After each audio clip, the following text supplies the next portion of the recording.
quack. Smoke that quack, baby. Smoke that quack. We back. Zack, Jack. The StreamYard is back.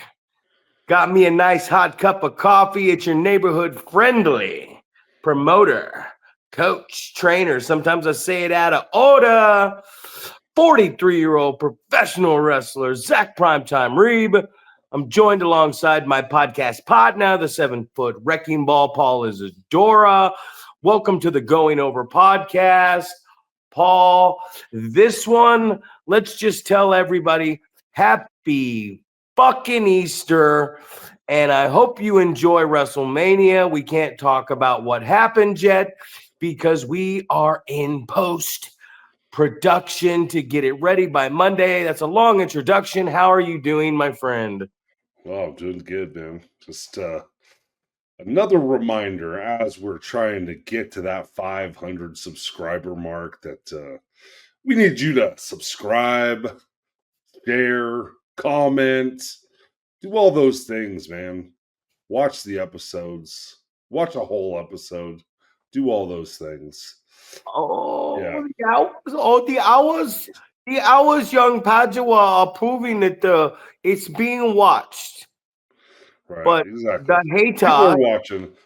we they're gotta watching, they're not subscribing, baby. click that button. And Hey, all I gotta do is go around the wrestling community and say, hey man, can I see your phone?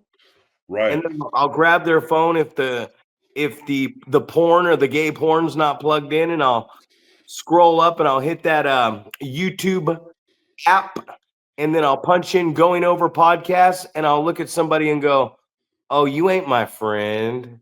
Right, You exactly. don't support me. You don't support Paul. You don't support this informative podcast. Ladies and gentlemen, most of NorCal wrestling is in Las Vegas, Nevada. Paul was there last weekend, and it's miggity Mark Mizark out time, baby. It's WrestleMania. I will be marking out and non-kayfabing from this exact spot. And that's the funny part. Everyone comes over. We watch the premium live events, and I sit in this chair right here, and everybody knows it's my chair. Everybody has a spot they sit in.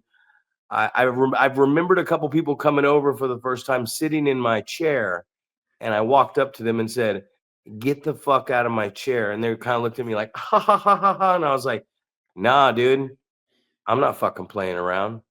That's my chair. That's my cup holder.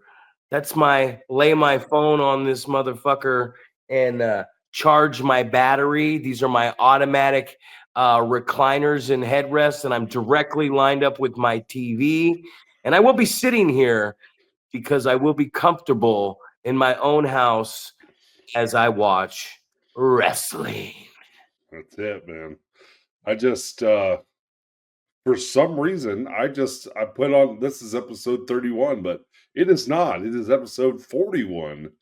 So WrestleMania geez, it seems like this podcast has gone by very, very quickly. Like I just remember the let's get it started conversations and testing it out and doing all those things, man. So um man, it's exciting to see that we're making this progress. But yeah, I mean, you're talking about people being in Vegas and marking out, right?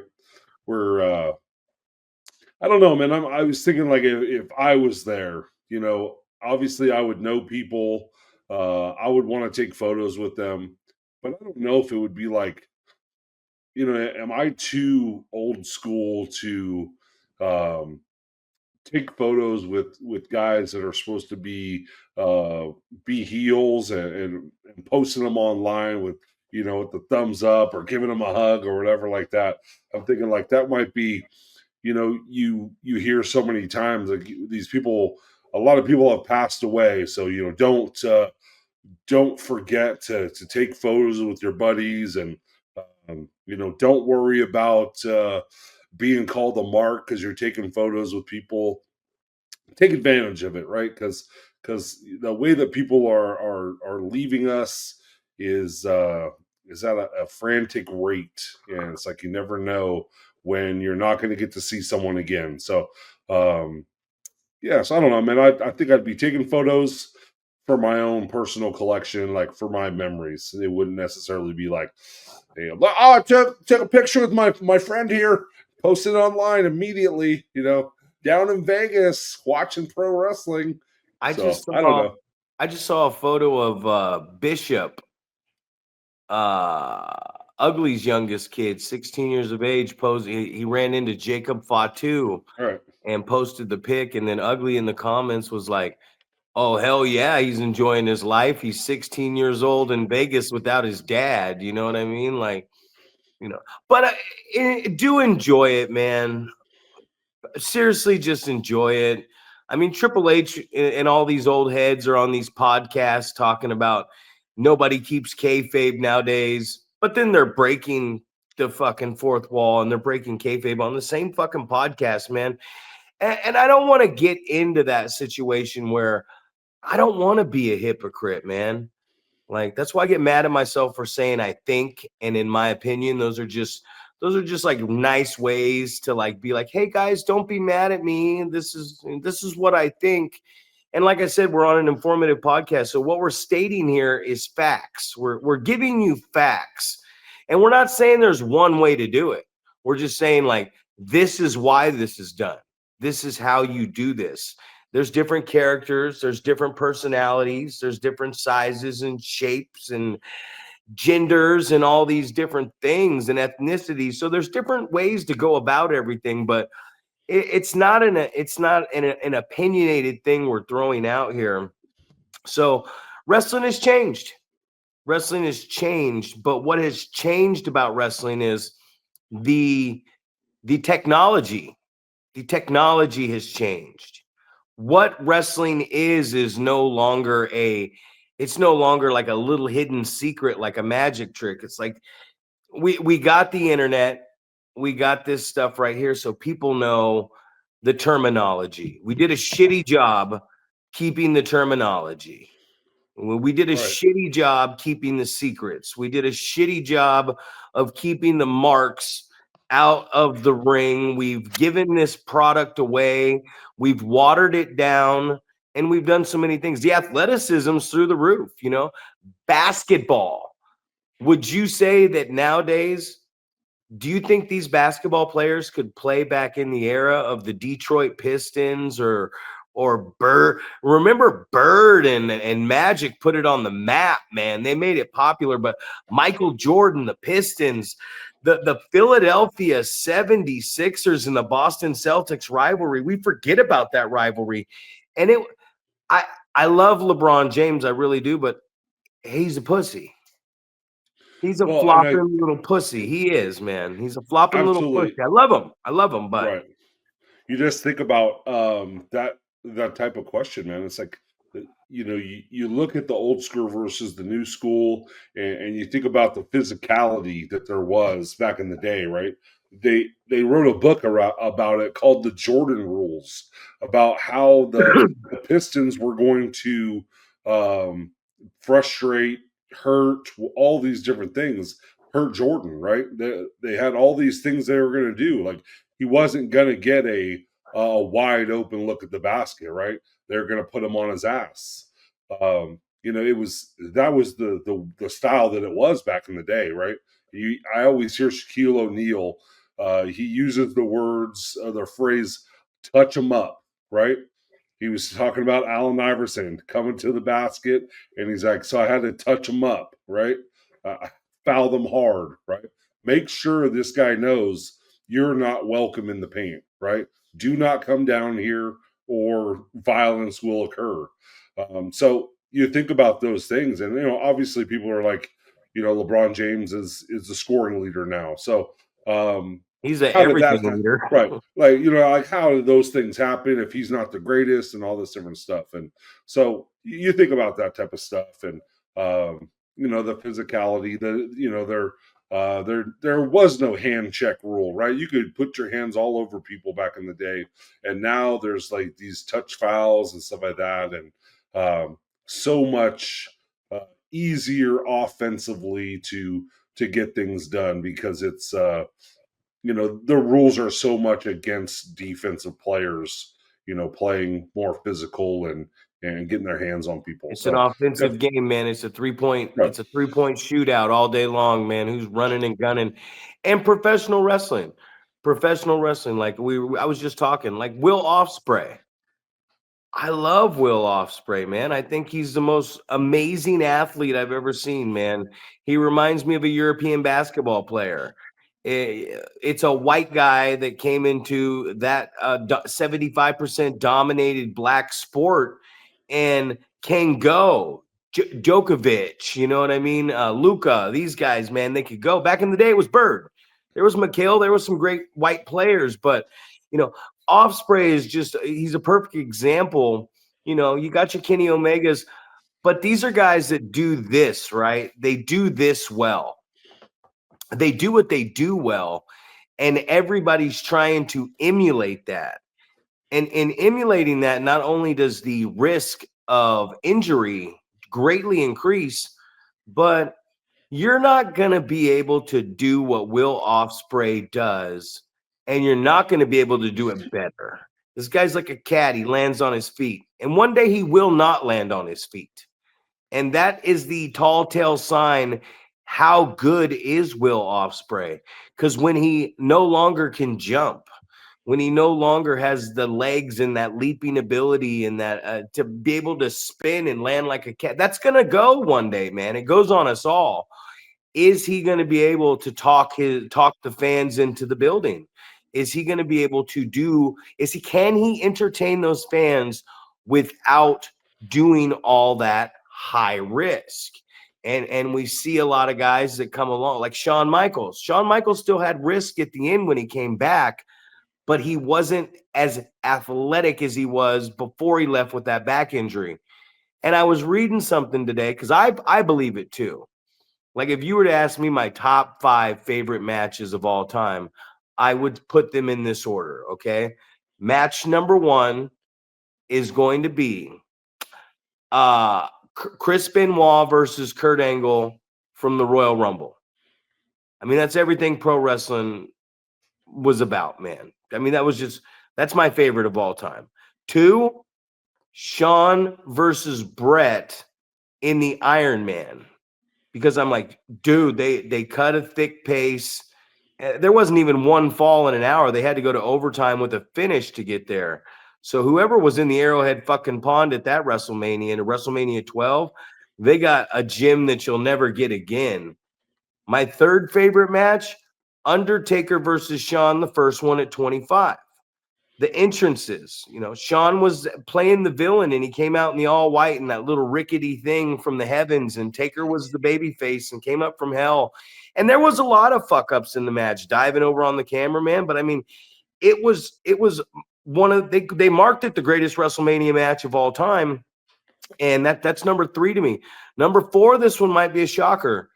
In Chicago, Money in the Bank, John Cena versus CM Punk, when CM Punk beat him and took the belt and hopped into the crowd. And number 5, Bret Hart versus Stone Cold Steve Austin at WrestleMania. Those are my top 5 matches. And if you look at those matches, they all have the same thing in common. That great story buildups, and just they kept it down there in the ring. And even if the wrestling wasn't good, even in the CM Punk Cena match, great storytelling, man.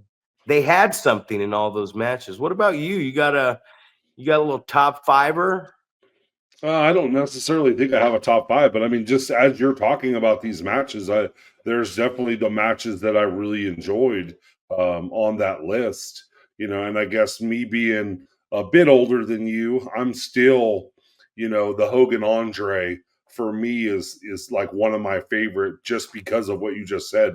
It wasn't because there was stellar wrestling in that match, but there was stellar storytelling in that match. So, for me, that was that kind of, that one. I think Rock Hogan, the storytelling and like the story behind how it was like they anticipated it being one way, people hating Hogan and things like that, and then all of a sudden the Hulkamaniacs came out, and that's like very near and dear to me because that was me, man. I'm a Hulkamaniac, through and through. So it is, so for me to see that happen and everyone's like, getting behind Hogan and, they think it's going to be the opposite way. And then it ends up being kind of 50-50, but, just the excitement of that and the storytelling and, people talk very, big time about like if you watch that match and you turn the sound off, it's a dog shit match. But if you watch it with the sound on, then it's super entertaining and it's super over and all these things. So I mean that if that doesn't say the storytelling aspect of wrestling is the main component, I don't know what does.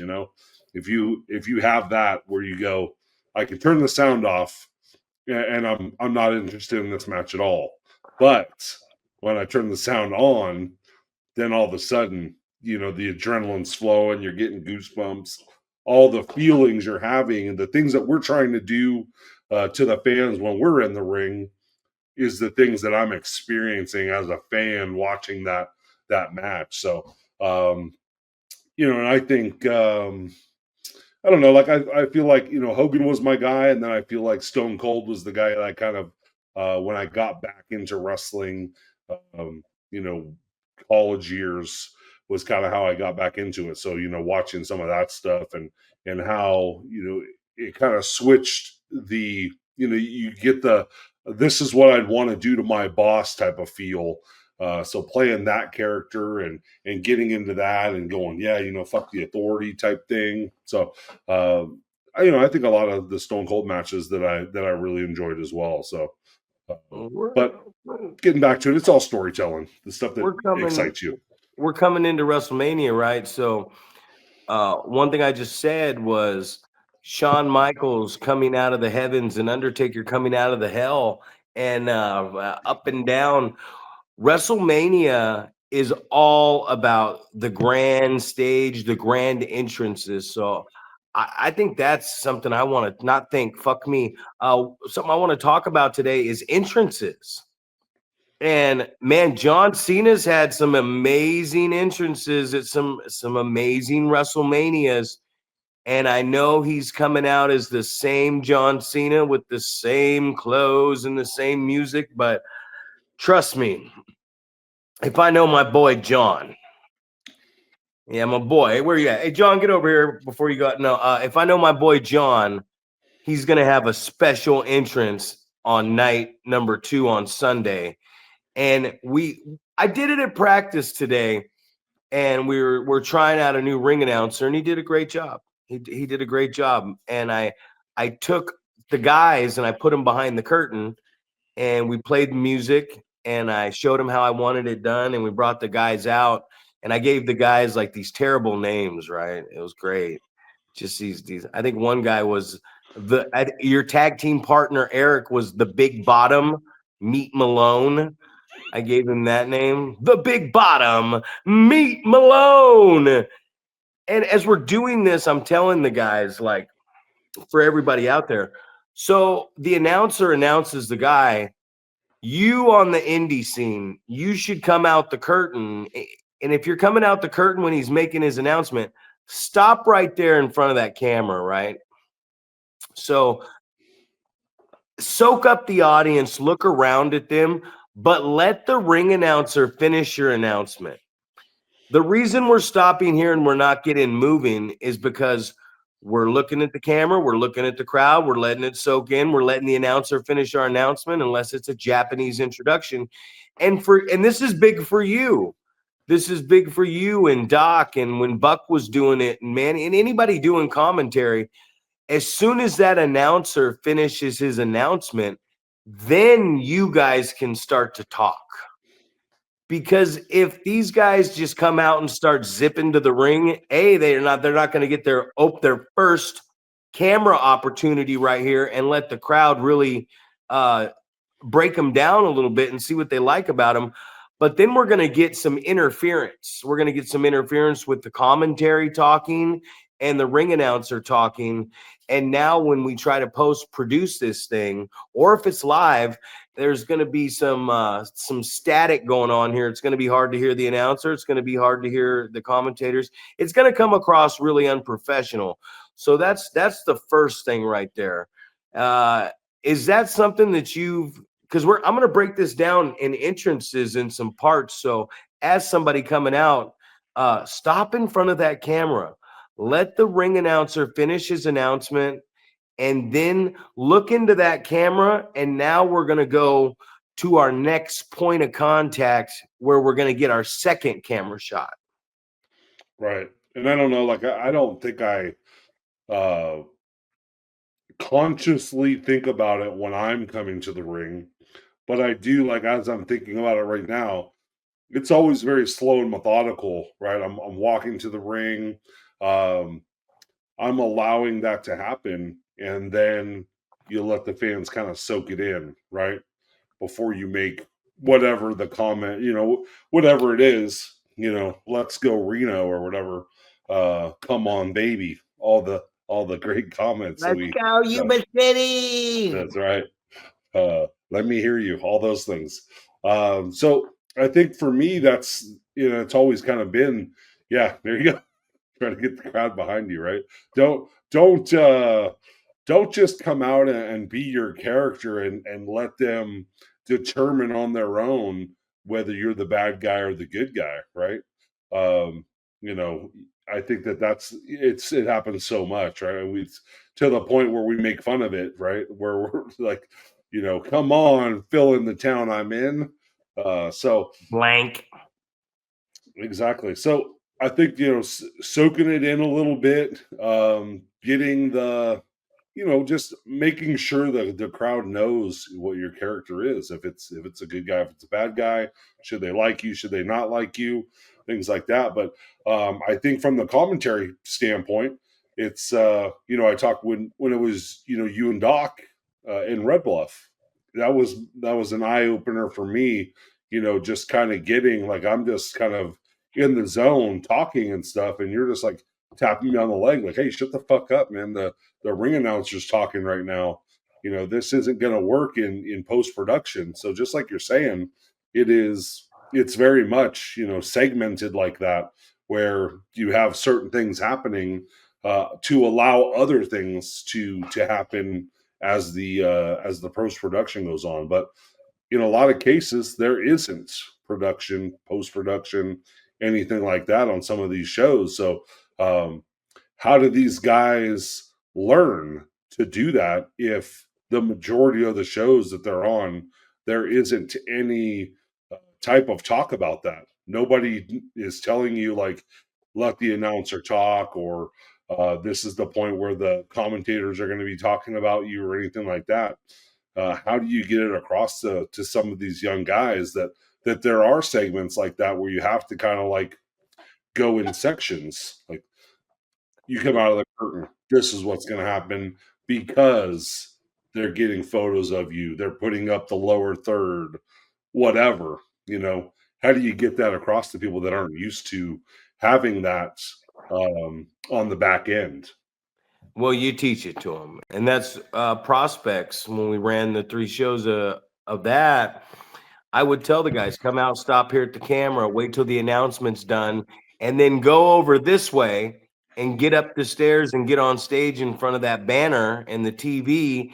There's your second shot. Get in the ring, go work the audience over here. When you get down, get over in this corner. And now the other person you follow, the opponent you follow suit and do the same thing. They're over here in this corner. That leaves the big, and you got to learn how to work wherever you're at. You got to know where the fans are. You got to know where the big part is. You got to know where that hard cam is going to be. And these guys, I said, don't run around the ring and slap 5. It's a small building. It's going to be hard for our guys this way. It's set up to get our shots. I'm setting up your entrance so that you can still work the crowd from the center stage of the ring. And it's going to be easy for Doc to edit. He's going to be like, okay, here's this shot for the entrance. You're coming up the stairs. Here's the next camera shot. And then we got the guy posted over here for when you pose to the audience. We got these 3 shots. He can go clip, clip, clip, Boom, we got your entrance. It looks real professional. That's what we're showing. And these guys are running around the ring. Yay! Slapping. And it's like, bro, it's a small building. And that's inexperience, but it's also just not listening. They're just not listening to what the fuck somebody is telling them. They're like, hey man, check this out. And that's the big issue that's going on is you try to tell people things and they don't want to hear it. There's a difference in taking the L and letting them try something. I'll let you try whatever you want to try, but check it out. Stop right here. Let the entrance finish. There's your next location with your camera. Here's your third location. Did you happen to watch the last episode of Limelight? I don't think so. Oh, What was the dude. Hard cam? The where they placed the new hard cam facing towards the screen just completely changed the dynamic and the element of the show, man. It's not just because it's my own shit. It's just so much better to watch, and I love the fact that my production team is thinking about different stuff, different angles, better ways to edit the product together. Like it was a really good show, man. I forgot propane's not just a grab a bunch of kids' toys and thumbtacks and weapons and beat the shit out of someone in a backyard brawl. And he was out there with Boyce LeGrand and Illumine's injured. I thought it was a great match, man. They told a great story, and I'm like, oh shit, I forgot I actually trained this guy, and that he can actually tell a story and wrestle if he needs to, and he's pretty damn good at it. So right? a lot of surprises on that show. And then one thing I wanted to talk about is because I was going over it today, the heel not knowing how to be the heel at the start of the match, just to start when you're waltzing around and tying up. And you don't want the baby face to go into the bubble, into the arms, and rush in on the heel.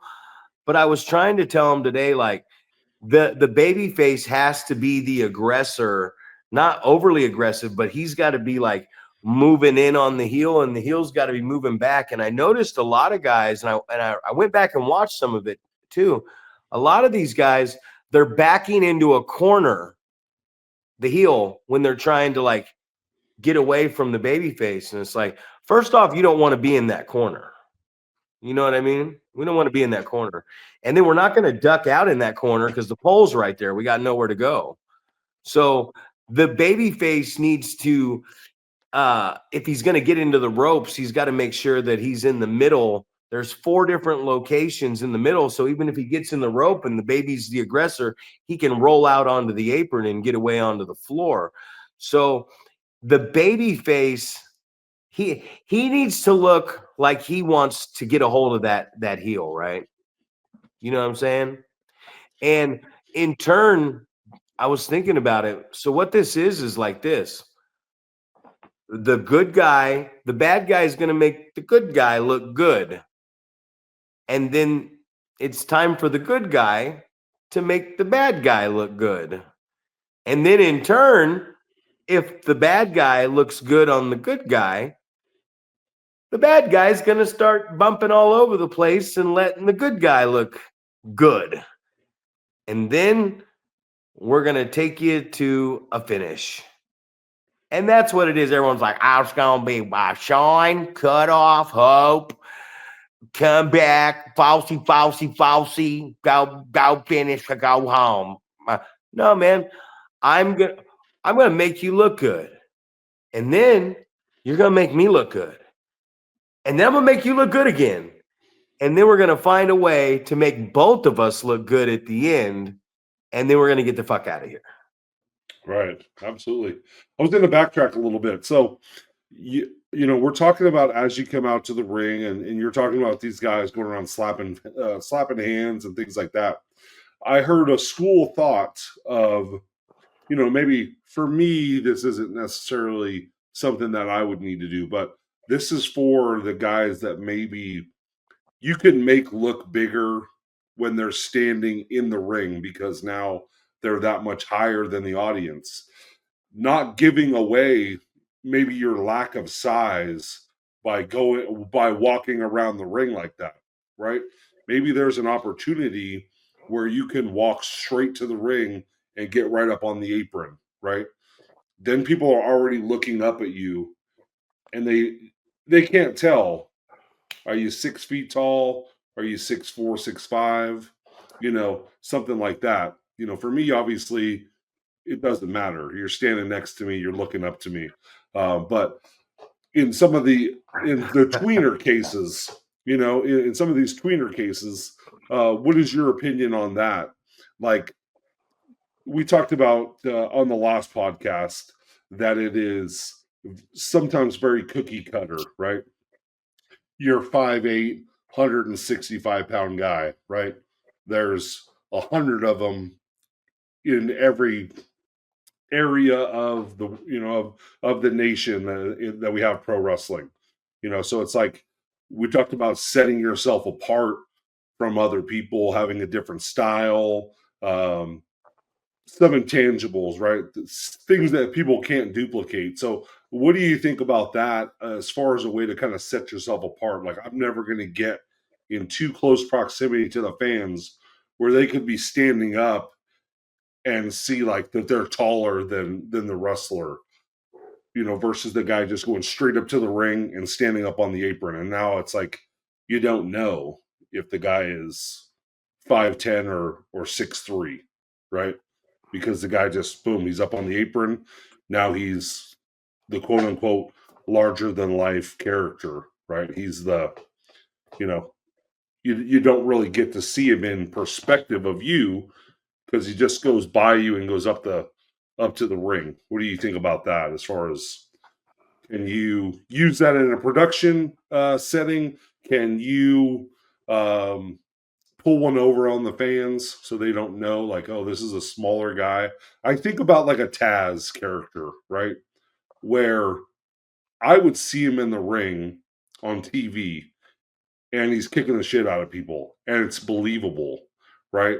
But then people are like, oh, well, the dude was only 5'7" or 5'8" or whatever. So then it's like, oh, well, he wasn't really an imposing character, except for he would walk straight to the ring on an elevated ramp into the ring. So now he's already 4 feet above you. So you don't really have a really good perspective of that. Yeah, but he wore that high cut singlet, and he was built like a brick shit house with huge thighs and calves. Like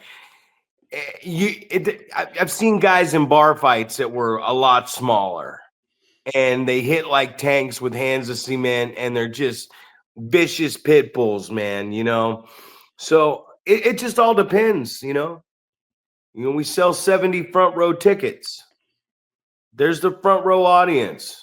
We're in a bigger venue, whether we're in Red Bluff or Oroville or wherever you're at. You walk around the ring, slap some hands. Heels go around the ring, work the audience, especially if you got some time. Go ahead and do that. What I'm saying is, with a smaller TV studio where you don't have as much room, and especially in that building that we train at that's got the stage up there, you don't have as much room to play around with. You can only have 50 fans in the building, right? Now you got 3 camera guys, you got a manager, you got 4 wrestlers in the ring, you got a couple commentators over here. So you're only supposed to have 50 people in the building with the wrestlers and the camera guys and the commentators. Now you got 10, 15 more people out there than you're supposed to have. You don't got a lot of room to play with. So we're in a tight space here. So let's make up for this. Also, in the production aspect of it is, I know we've ran there too. SPW runs in a soccer arena. So there's clear plexiglass are going around the top of the soccer wall. There's netting above. There's that dirty green turf grass that has the black seeded stuff poured all over it, and it gets all over you. And they're using white wedding chairs. So they really do have to completely fill that venue up with fans in order for you not to see all this extra space. I've done shows at it. We've done shows at Off the Wall Soccer. We've done shows here at this soccer. There's a lot of space in the entrance. There's a lot of green on the field, if you know what I mean, and it looks bad on camera. So when you go into a venue, you have to look at the venue and go, how are we going to set this thing up? How are we going to make this tighter? John Cooper with WCWS really good because he's got his pipe and drape and everything, and he could be in a building that is huge and he'll cut it in half just so it doesn't look. So you got to always look at like, okay, how are we going to make this place look as full if we're not going to fill the place? And if this place is smaller, how are we going to make the most of the space that we have?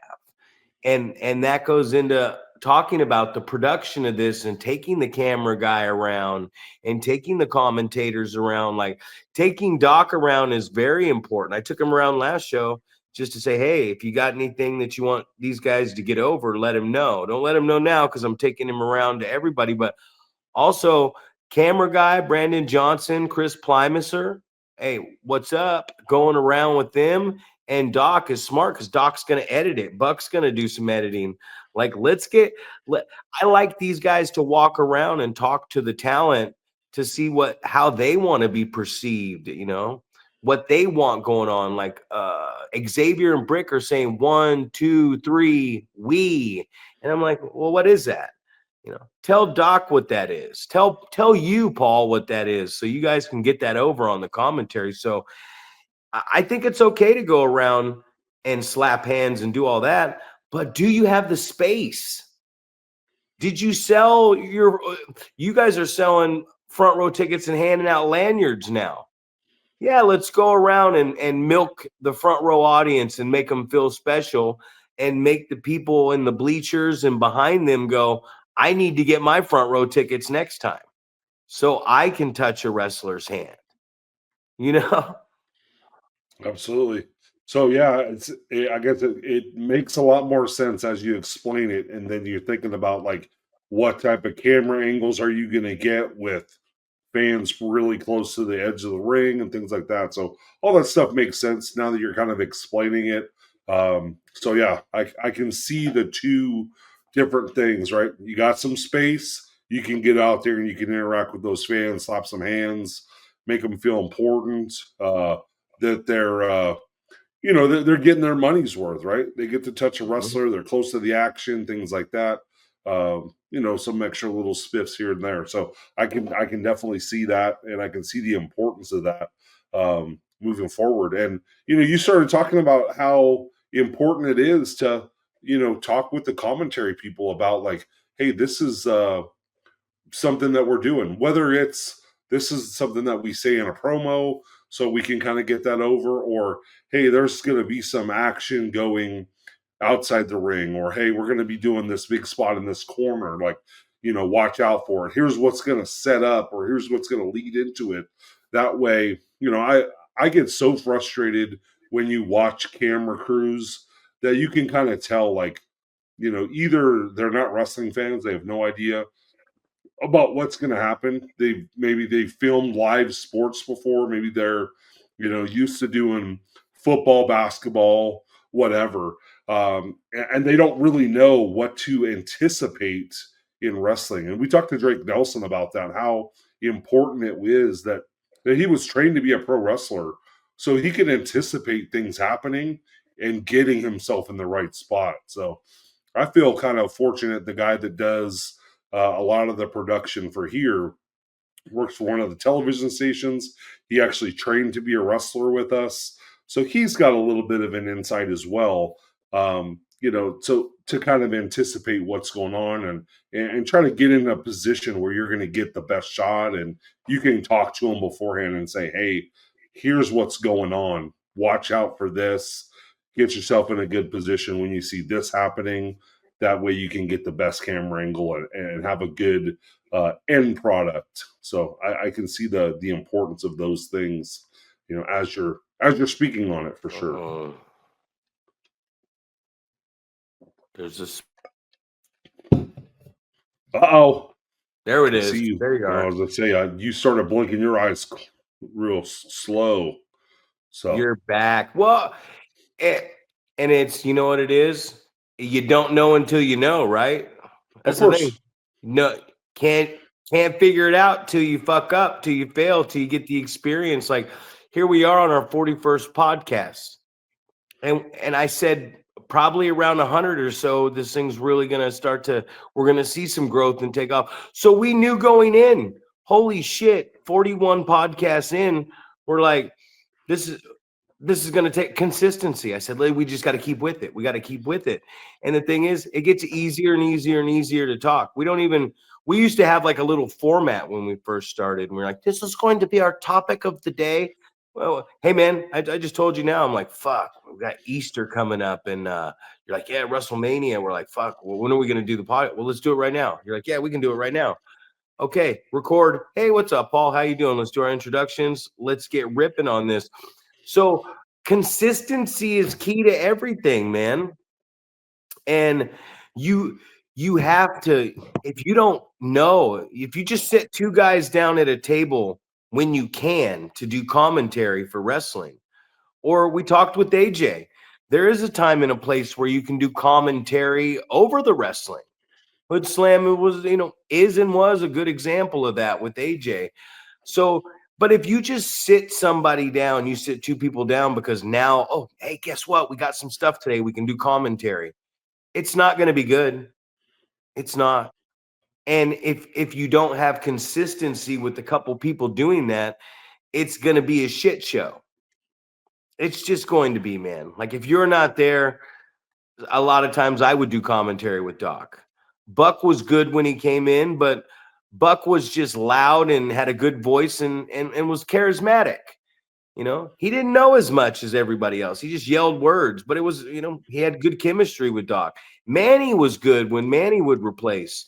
And now we're getting to a point where uh now I'm reaching out and I'm looking for some new guys that can start working with me and Doc at Doc's house on commentary. Because I mean, there's a show coming up. You said you weren't going to be there. right, Well, I'm wrestling on the damn show. Manny's on the damn show. Are we both going to be on the same show? Buck's now on the show. Who's going to do the commentary? Who's going to be the ring announcer now that Zack Bay's on the show? So these are problems that you run into, and you always have to keep things moving, but moving at a high level. right. Yeah, I think you definitely. I mean, we talked about this on the last episode. It's like the replaceable pieces of your product, right? And I think it's very important. Just like you said, man, it's important to have those. You can call them a backup, you can call it whatever you want, but you're constantly training someone to be in the different roles, right? It doesn't matter if it's a security role, if it's taking tickets, if it's running the music, running the lights, running the camera. You need to have people that are cross trained on how to do certain things, right? You know that you're not always going to have a ring announcer, that you need to have somebody that can step in and get it done. And a great way to do that is splitting duty, right? Well, this guy is going to announce the bigger matches, and then you're going to announce the undercard to get you some experience, right? This guy already knows what he's doing, so you're going to kind of creep in there and you're going to start announcing some of the smaller stuff. Maybe the pre-show match, you're going to announce that, and we're going to kind of get your feet wet a little bit and get you get you on the right path of trying to get that done. And then jumping in on the commentary table, even if you're not participating, if you have a set of headphones on and you're listening to the banter back and forth, what these guys are talking about, what they're so you can look at the product at the same time they are and see what they're saying about it. So you can start forming your opinion. What's your style going to be? What are you going to be talking about if you have a chance to get on commentary? Which part are you going to play? Are you going to be the baby face? Are you going to be the heel? You can be the color guy, play by play. What is your role going to be? Where are you going to fit in where does your style kind of uh, lend to these other guys? How does it mesh in? Things like that. So, and we say same thing with referees. I've seen so many guys that you get into the business, you want to be a pro wrestler, but you start out as a referee, right? Gives you some of those opportunities to get into the ring and listen to the guys in the ring as they're calling stuff, as they're, trying to get spots across from one guy to the other, and you just hope that it's not the case where you're in character and you say something to the referee and he turns around and says it to the other guy, right? Get him back off me, ref. Hey, he says to get back off of him. Hey, it's me. Get back off of him, Big Paw. And where's the ring? What makes a wrestling company professional? What makes a wrestling company successful? I'm going to tell you right now. It's not a question. It's not an I think. It's not a in my fucking opinion. It's a fact. The companies that have people in place and the people that are there, you got to have people in place. You got to have your commentary team. You got to have another commentary team. You got to have an announcer and another announcer. You got to have referees and more referees. And you got the guys that have the camera guys and the production and the commentary and it's the consistency, the team, even my floor team taking tickets at the door and swiping the cards on the pay whatever they are on top of the phones and the hectic shit that goes on in the snack bar. There's a team. Every aspect, a concession stand, a merchandise, a raffle, working the door, the inventory on everything. The guys that set up the ring, the guys that break down the ring, the commentary team, the ring announcers, the referee, the guy who rings the bell, the guy who takes the gear. You have to have a very consistent, reliable team. If you do not, most of these places are fly by night. They're just getting by. You got to have it. The top places, whether it's Pro Wrestling Revolution, if it's West Coast Pro Wrestling, if it was Gold Rush back in the day, which had a very a good team. Sparky had a great team. If it's MLW, if AEW, Ring of Honor, New Japan, just all these places, you have to have a consistent team. If you do not have an actual loyal team at all these positions that make this thing run and go round and round and round, if you do not have this, you will not succeed. And that's what everybody's goal should be, is to create a team. You got to have graphics, you got to have editors, you got to have photography, you got to have promo. You got to have all these things. You got to have guys that agent matches. You got to be able to trust the talent. I, as a coach, have to be able to get my class going, and then I can go outside and jerk off all I want because I got the right people in place that can run my class. I shouldn't be in there running that class for 2 or 3 hours. I should get in there. I should get them going, and I got people in place that are qualified to do this. I don't need to sit there and stroke my ego. I'm there. I can overlook.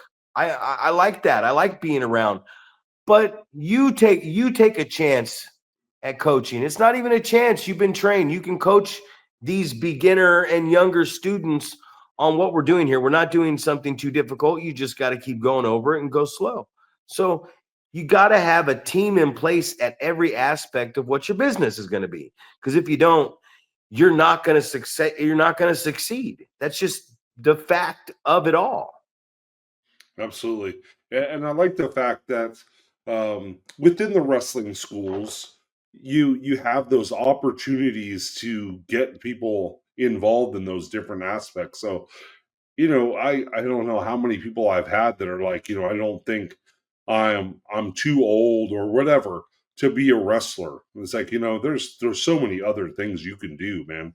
If you have some ability to go out and market, right? that's valuable. If you have the ability to design posters, that's valuable. If you can edit, that's valuable.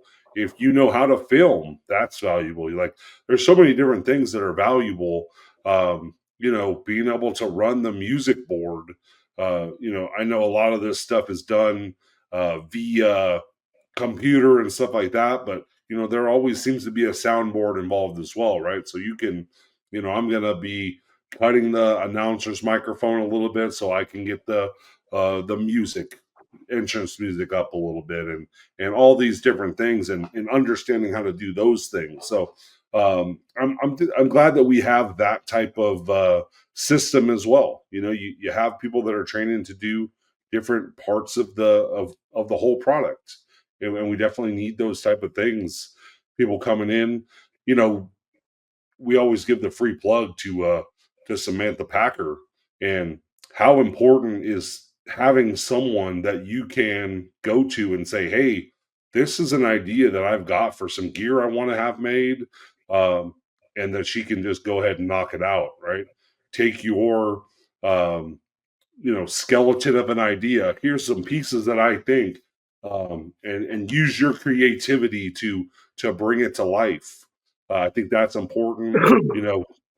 Finding people that can screen print, right? Making t-shirts. I don't know how many times I've talked about that. You come into a show and you're getting paid a certain amount of money, but you have the ability to go out and market yourself and promote uh, and put this product out there, right? This is an extension of your character, is this merchandise that you have the ability to sell. And you see these guys that make so much money because they're willing to make all facets of things, right? It's not just a $50 sweatshirt. It's not a $30 t-shirt, but it's stickers, it's buttons, it's all these different things. And so you think about the different people that go into that type of stuff, designing something that's going to be cool that someone wants to wear, a sticker that you'll put on your car or your water bottle, a pin that you'll wear on your hat, or whatever it is. And you have so many different things that you can do. So um, we started talking about the production of this, but there is so many different jobs that are out there So many. in the pro wrestling business. Yeah, for sure. Hey, you said it earlier. Is that a Young Lions Cup 2022 Young Lions Cup shirt? Is it coming back? I don't know. But a shout out to the Blue Nation, to Jordan Blue Girl for making this t-shirt right here. Jordan Blue hooked that up, got it done, got it in there. And that's the thing too. I called you down when I got to do this Young Lions Cup. And one thing was, the format. I changed the format a little bit. I changed the finish a little bit. I had like a dusty finish at the end, and it took out into the streets, and we filmed it, and a lot of people were like, "Oh my God, I can't believe that he fucking did a finish like that in the Young Lions Cup. That's so disrespectful." Or that's no, it's pro wrestling. That's what I did. I took a chance. I took a risk on something, and you have to because it's professional wrestling. But here's a Young Lions Cup T-shirt, man, that another wrestler made, a female wrestler made, and got it to me. And you don't realize with this Young Lions Cup thing, no matter who's running it or hosting it, we're paying for these T-shirts so that the staff and all the competitors and wrestlers and everybody gets a t-shirt, right? Like John Cooper got a t-shirt, and I had to rent the building from him. I had to get insurance. I had to pay for a fucking shitter. I had to get everybody from the ring announcers to the referee a t-shirt and find out their size and pay for them. Like, no money was made on this. This was done to keep something going. And anybody who's hosted that event has came out of their pocket to keep it going. And I heard people going, "Well, we didn't get paid. We didn't get paid." No, you got exposure. You got a fully edited show because the production team was behind it. So there are so many different parts, moving parts to this professional wrestling actual business when you run it like a business. and we find all these people, and you find them in your company. We find them. We've seen them all over the years. They're there to get theirs, man. They're there to get theirs. They're not there to help you get yours. And ladies and gentlemen, 5 minutes remain in this podcast. 5 minutes remain in this podcast. And for you wrestlers, that means start taking this bitch home. Oh man, that's one of my favorite things of the last show. The kind of the swing from this is how long your match is going to go to hey, this is when you're going to start taking it home, right? And your finish might be 12 minutes long, right? You got an elaborate finish, but putting it in those terms, like, hey, get your shit done, build to the climax, and at this point, this is when you should start going to the finish of your match, right? Start heading in that direction. So your match doesn't have to be a certain amount of time, but we want you to get the meat and potatoes done at this point. And then when you hear this time, let's start wrapping it up, you know? So that's, I don't know. I think that was one of the things that I took from that last show. It's like, hey, we don't have to do this as this match is this long, or, you know, you have a lot of things that are like, it's going to be this long, including entrances, but you can say, hey, I'm giving you a little bit of, you know, responsibility here. I want this match to be entertaining. I want it to be about this long. And at this point, this is when I think you should start going towards your finish, you know, making your way that way, right? So, you know, you hear the taking the glasses off, the pencil, all of those things. Water bottle, stand up. Well, Al Snow said it to me in the car, and I heard him because I've been doing it a long time, but I didn't really understand him until that show. What are we fucking writing times on? We don't know. The crowd might want him to go home earlier. They might want him to go longer. Okay, go home around this time. You know what I mean? Like, just go, just head home, man. Like, that was just something I thought of that day because I'm like, you get so many people coming up to you like, well, you go 8 to 12. You want me to go 8 to 12? And I was like, why the fuck are we writing 8 to 12? What's that even mean? Like, what does somebody do at 8 to 12? What are you telling them? Like, 5 minutes have elapsed in this contest. Okay. Are we going, even if we go home then, that would be more geared towards 10, right? And where the fuck did we get 8 to 12 minutes? Go 7 to 8. What? That's some trippy shit. How the fuck am I going to know I'm went 7? That's a very odd number to hey, man, I want you to give me 9 minutes. 13 minutes and 22 seconds, please. 13 to 14 tonight, pal. How's that sound? Oh, maybe I got my fucking Apple Watch out there. I have no idea. How am I going to give you? Give me 16 to 17 tonight, kid. It just, I don't understand it. And most importantly, what I don't get is, hey, is this your guys' first time wrestling each other? Is it your second time? Is it the third one? Is it the blow off? It's like, if this is your first time wrestling each other, don't go that long.